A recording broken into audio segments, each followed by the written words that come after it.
गांव की सुबह हमेशा की तरह शांत थी। मिट्टी की खुशबू, दूर तक फैले खेत और कच्चे रास्तों पर चलते लोग। उसी गांव में रहता था एक लड़का, राघव। राघव का घर बहुत गरीब था।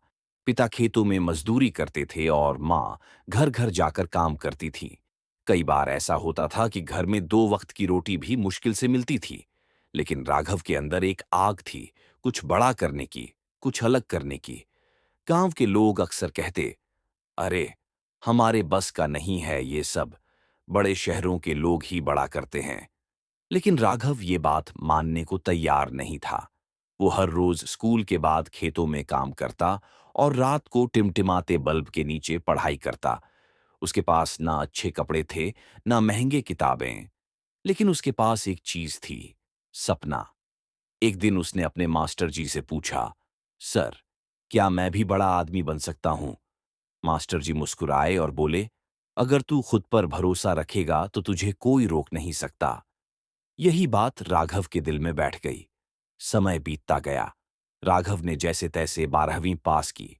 गांव के ज्यादातर लड़के वहीं रुक जाते थे, लेकिन राघव ने फैसला किया, वो शहर जाएगा। जेब में सिर्फ 500 रुपए लेकर वो शहर पहुंचा। वहां ना कोई जानने वाला था, ना रहने की जगह। कई रातें उसने रेलवे स्टेशन पर गुजारी। दिन में छोटे मोटे काम करता, कभी चाय की दुकान पर, कभी किसी गोदाम में सामान उठाता। कई बार उसने सोचा कि वापस गांव लौट जाए, लेकिन हर बार उसे अपनी मां का चेहरा याद आता और वो फिर खड़ा हो जाता। एक दिन उसने देखा कि लोग ऑनलाइन चीजें बेचकर पैसे कमा रहे हैं। उसके मन में एक आइडिया आया, क्यों ना गांव के लोगों द्वारा बनाए गए सामान को ऑनलाइन बेचा जाए। शुरुआत आसान नहीं थी। ना उसे टेक्नोलॉजी आती थी, ना मार्केटिंग। लेकिन उसने हार नहीं मानी। उसने यूट्यूब से सीखना शुरू किया, लोगों से पूछना शुरू किया और धीरे धीरे एक छोटा सा ऑनलाइन पेज बना लिया। पहले दिन कुछ भी नहीं बिका, पहले हफ्ते भी कुछ खास नहीं हुआ, लेकिन उसने मेहनत जारी रखी। धीरे धीरे लोगों को उसके प्रोडक्ट पसंद आने लगे। गांव की हस्तकला, देसी प्रोडक्ट्स, सबको एक नई पहचान मिलने लगी। एक दिन ऐसा आया जब उसे पहला बड़ा ऑर्डर मिला। उस दिन राघव की आंखों में आंसू थे। ये दुख के नहीं, बल्कि मेहनत के रंग लाने के थे। कुछ सालों में उसका छोटा सा काम एक बड़ा बिजनेस बन गया।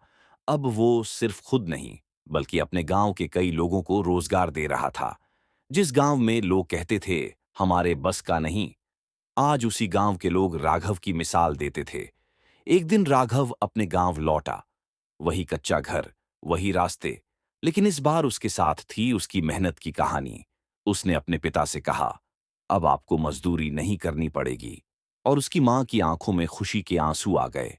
राघव ने साबित कर दिया, हालात चाहे कितने भी खराब क्यों ना हो, अगर इरादे मजबूत हों तो इंसान अपनी किस्मत खुद लिख सकता है। सीख क्या है? गरीबी एक हालात है, पहचान नहीं। और अगर आप ठान लो तो गांव का एक छोटा लड़का भी दुनिया बदल सकता है। सपने देखने वाले बहुत मिलते हैं, लेकिन उन्हें सच करने वाले इतिहास बनाते हैं।